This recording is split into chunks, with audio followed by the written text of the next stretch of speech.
Our next topic is all about proteins which activate your anticoagulation process and fibrinolysis process. So outline for today, first we will talk about coagulation and regulatory mechanisms in which yun nga, ang pinaka-point kasi ng katawan natin is to make a balance ng mga anti-coagulation and pro-coagulation. We'll also discuss fibrinolysis process and yung mga acquired factor inhibitors. First, unahin na muna natin ito. Okay, yun nga, the importance of this regulatory mechanism is to maintain the balance or the homeostasis between your thrombosis and abnormal bleeding. Siyempre sa thrombosis, meron kang blood clot formation, and sa abnormal bleeding, meron kang lysis of the blood clots para ma-maintain mo yung liquid form ng dugo within the blood vessel. The role of inhibitors such as your natural anticoagulants is that to slow down, babagalan mo yung process of the coagulation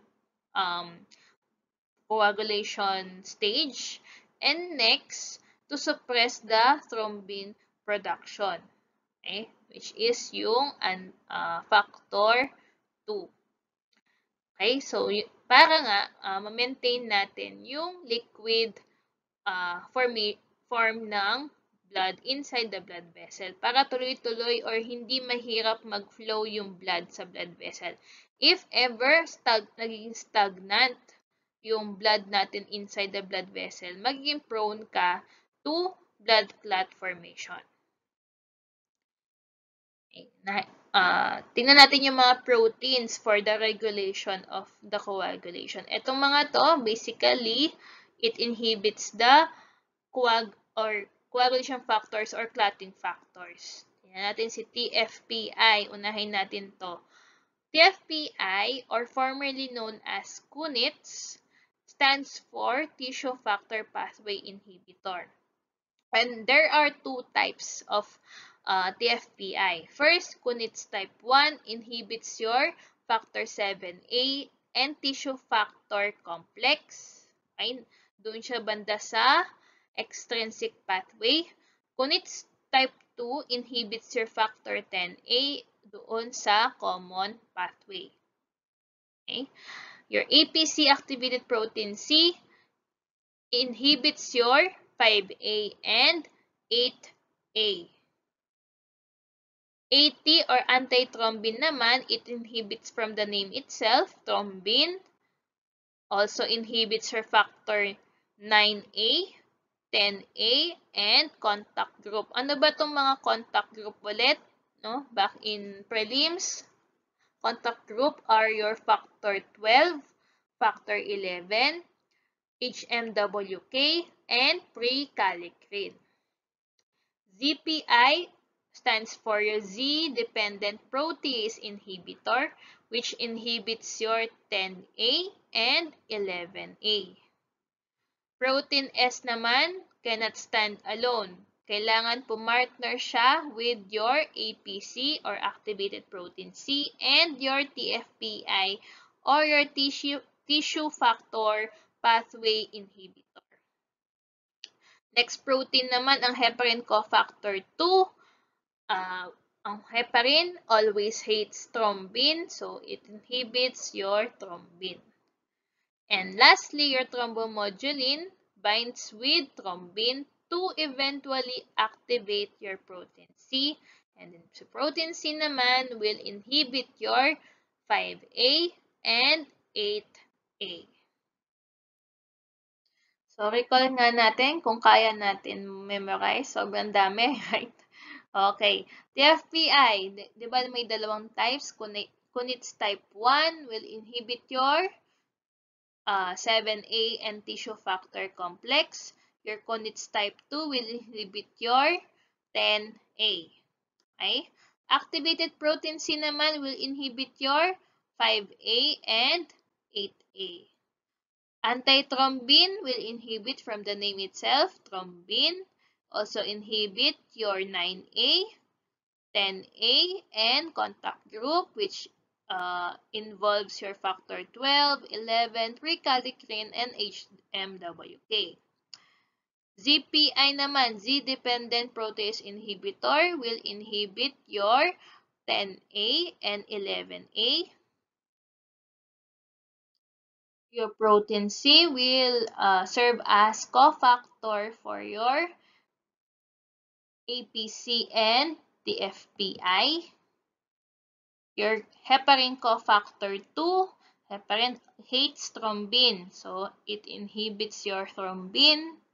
And then thrombomodulin will bind with thrombin, therefore activating your protein C.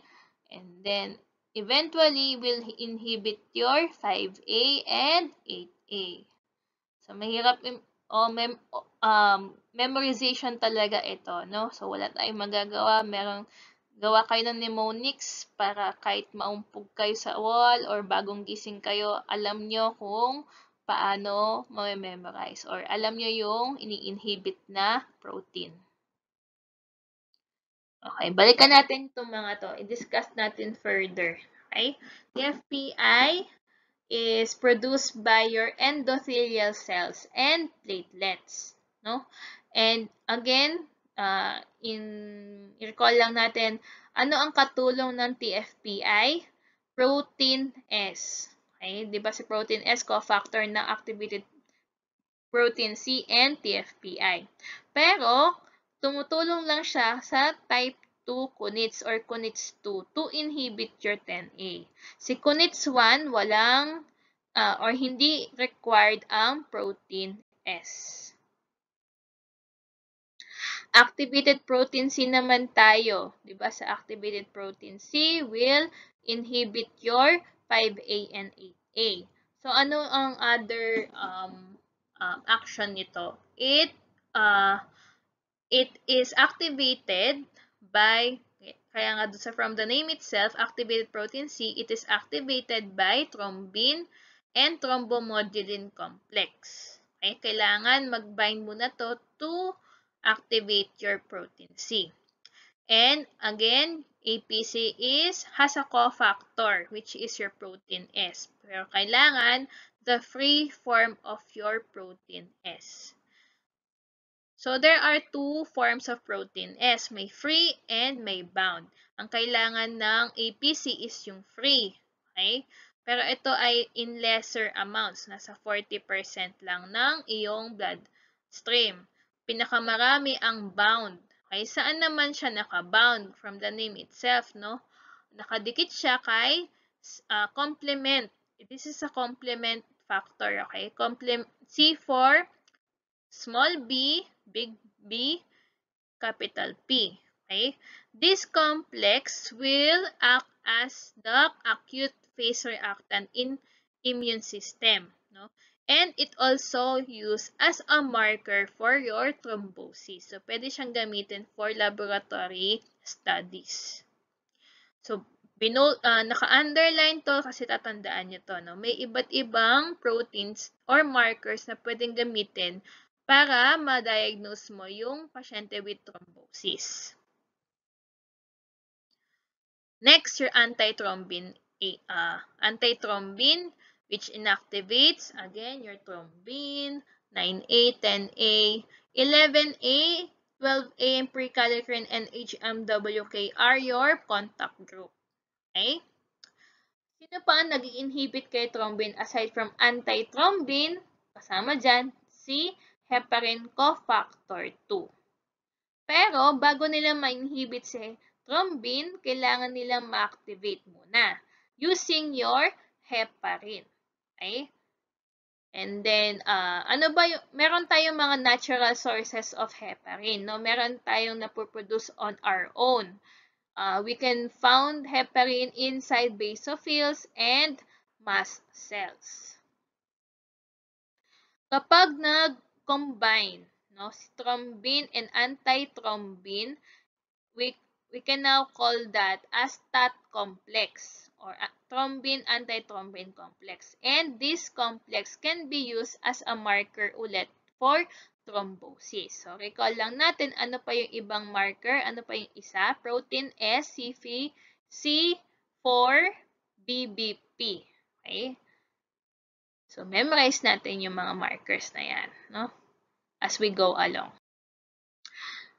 Another protein, again, your ZPI. And then, recall natin anong ini-inhibit niya, your 10A and 11A. Ano ang cofactor or ano ang required na protein para ma-activate ito? Your protein Z. Pero, once na na-combine with protein Z, ang kaya lang niyang i-inhibit is your 10A.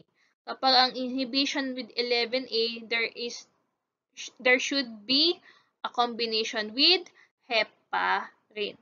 Okay? Tandaan natin ha, 10A and 11A. Pero kapag 10A, kailangan is protein Z, 11A, heparin.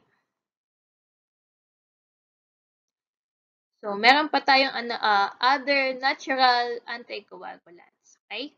Number 1, protein C inhibitor.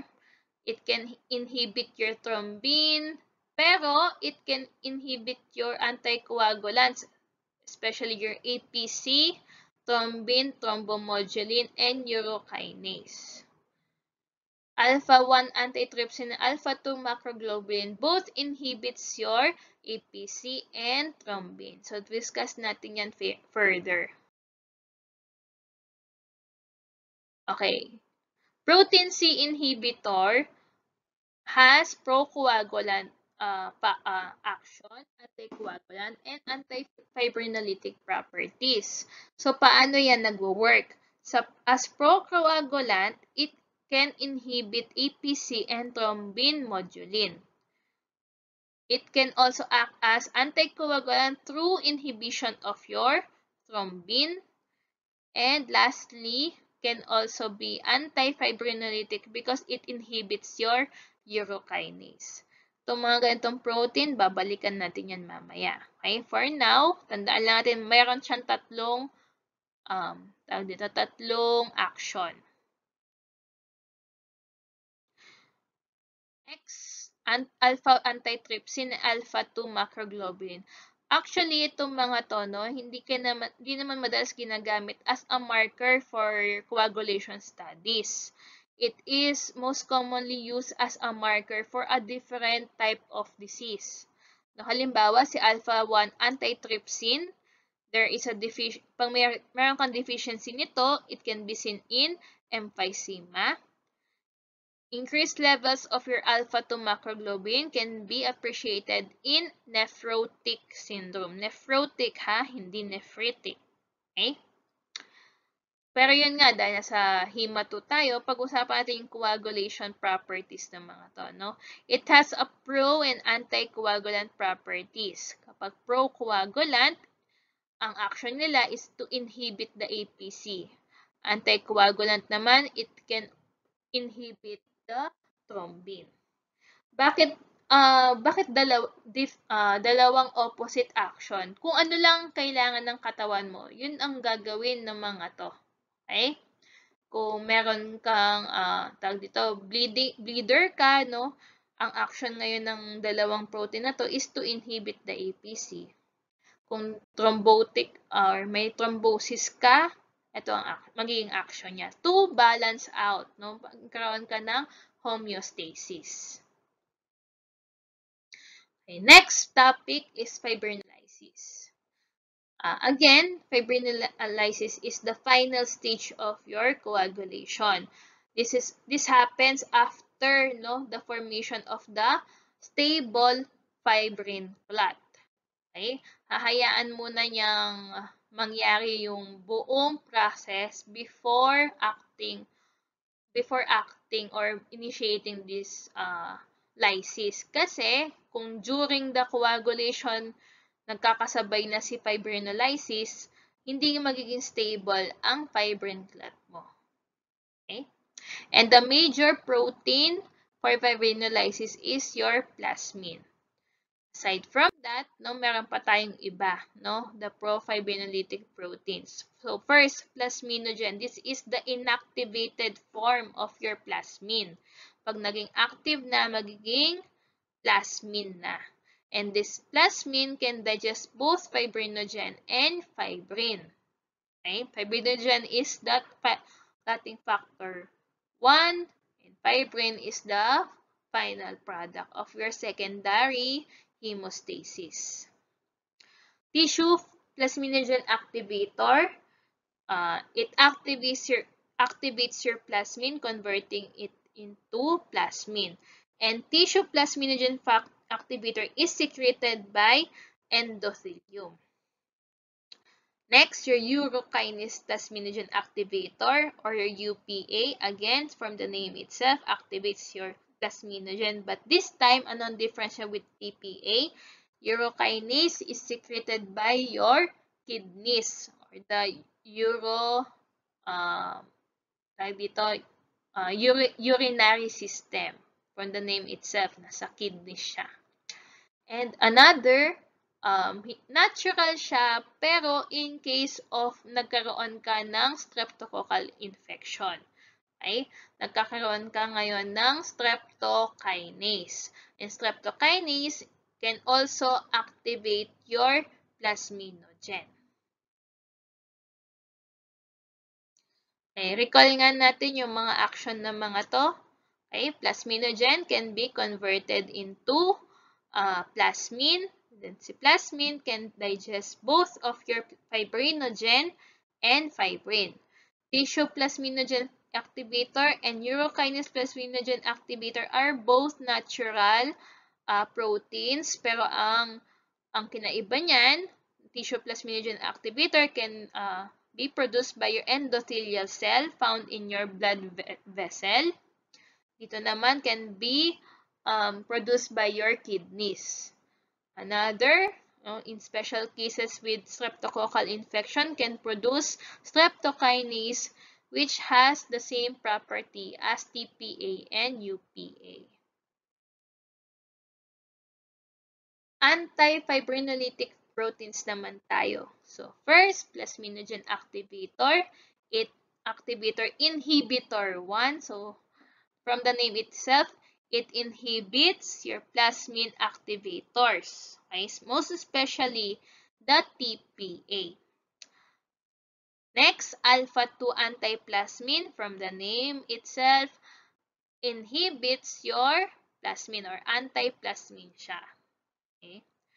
TAFI or the thrombin activatable fibrinolysis inhibitor naman. Very unique ito dahil it will bind to or it will suppress the process of lysis by removing the fibrin binding sites. Ito kasi, dito nagbabind si plasmin. Kung walang ibabind si plasmin, magiging stable si fibrin.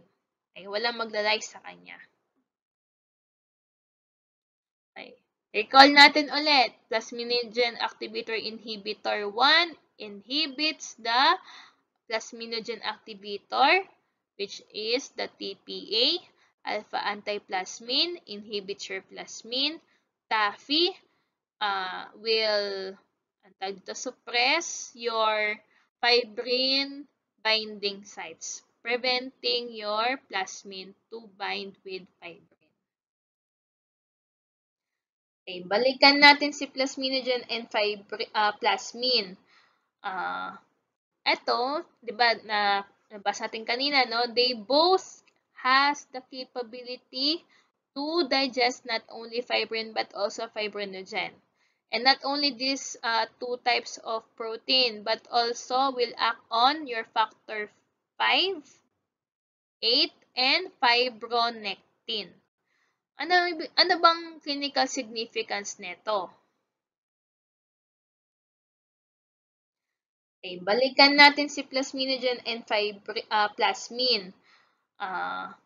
Ito, di ba, nabasa natin kanina, no? They both has the capability to digest not only fibrin but also fibrinogen. And not only these two types of protein, but also will act on your factor 5, 8, and fibronectin. Ano bang clinical significance nito? So, fibronectin is also used by OB-GYNs to use as a marker sa mga pregnant women na madalas nagkakaroon ng premature labor. So, pwede siyang gamitin, no? Next, aside from that, recall din natin ano ulit yung mga nagpapa-activate or nagko-convert ng plasminogen to plasmin. So, first, your TPA, urokinase, and streptokinase. Okay, PI1 or plasminogen activator inhibitor 1, it is used as a marker for thrombosis. So, ano na yung mga naipon nating info about this? So, first, protein SC4BBP, and then TAT complex or your thrombin, antithrombin complex. And then, ang third marker that can be used is PI1. Okay? There's a laboratory comparison between PI1 and TPA levels, lalo na sa mga patient na nabangga, nasaksak, or yung tinatawag natin traumatic injuries. Okay? Physical traumatic injuries ang pinag-uusapan natin dito, no? Hindi yung emotional trauma. Kapag ang pasyente ay, dito tayo, kapag ang pasyente ay nabangga, okay, or nasaksak, no, victim ng traumatic injury, ang TPA levels increases more than the levels of PI1. Okay? Kasi ang TPA is dependent on the endothelial cell activation na nasisira during traumatic injury. Halimbawa, nasaksak ka, no? Na tamaan yung mga blood vessel mo. So, nagkakaroon ng activation of your endothelial cell, releasing all of your TPA. Okay? Kapag wala namang trauma, mas madami or in a normal patient na hindi naman nagbi-bleed, mas maraming active levels of your PI1 as compared to your TPA. So, kasi ang PI1 is not dependent on your endothelial cell activation. So, ano bang significance nitong pinagsasabi ko? 'Di ba? Sabi nga natin, there has to be a balance of your of your proteins. Okay? Mas active ang TPA in trauma kasi may magkakaroon ka ng formation of your blood clots, and kailangan din malusaw yan eventually to maintain the liquid form of your blood. Kapag walang trauma, dapat balance lang. To counteract the TPA, kailangan mas mataas ang levels ng inhibition nito. Okay? Alpha-2 antiplasmin, again, inhibitor siya ng plasmin to maintain the blood clot, okay? Para hindi ka bleeder. In clinics, no, lalo na sa mga dental clinic, ginagamit itong type of protein as medication sa mga nagbi-bleed na gums during tooth extraction, and in the form of your tranexamic acid. Ito ay synthetic, okay? Man-made version of your alpha-2 antiplasmin. Not only that, kapag meron kang menorrhagia, ano bang menorrhagia? Excessive flow of your menstruation. No, madalas binibigyan ng tranexamic acid para hindi masyadong mag-bleed ang female patient and eventually hindi may hilo. Epistaxis, ano ba ibig sabihin ng epistaxis? Nose bleeding. Okay, bleeder din ang pasyente, so kailangan ng tranexamic acid dyan. And in other countries, uso aside from tranexamic acid, pwedeng gumamit din ng E-amino caproic acid. Pero mas common pa rin si tranexamic acid sa mga clinics. TAFI or your thrombin activatable fibrinolysis inhibitor. Again, it removes or it destroys the fibrin binding sites. And aside from that, it is activated by your thrombomodulin complex. It has two action, no? Aside from being itong anti-thrombin thrombolin modulin complex, aside from activating your TAFI, it also activates your APC. Thus, yung dalawang mechanism of action niya, anticoagulant siya and antifibrinolytic siya. Okay? So, review tayo. Ganito aaralin itong note na to, no? Tingnan natin kung i-review natin kung ang protein na to has procoagulant action, anticoagulant action, profibrinolytic, antifibrinolytic. So, medyo toxic siyang aralin. So, madalas kasi ito yung format of exam, lalo sa boards. Okay? Aralin natin. So, dito tayo with protein C inhibitor. So, is it procoagulant, anticoagulant, profibrinolytic, or antifibrinolytic? Lahanin natin ulit yung action niya, di ba? More than one yung action nito. So, tatlo yan. It is a procoagulant because it inhibits your APC and thrombin thrombomodulin complex, di ba? It is also anticoagulant because it inhibits your thrombin. Antifibrinolytic din siya because it inhibits your urokinase. Protein S naman, ano ang action niya? Definitely, it is a anticoagulant. It is a cofactor of your activated protein C and your TFPI. O, ito naman, thrombin activatable fibrinolytic inhibitor. It is anti-fibrinolysis because recall natin, it destroys the fibrin binding sites.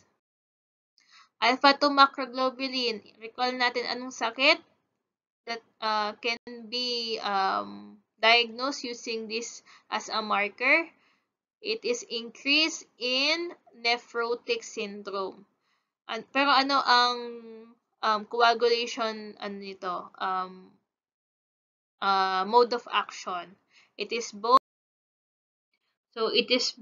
procoagulant and anticoagulant.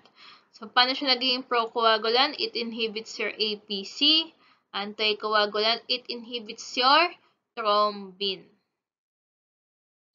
APC naman, activated protein C, it is mainly anticoagulant. Recall natin, it inhibits your factor 5A and it inhibits your factor 8A.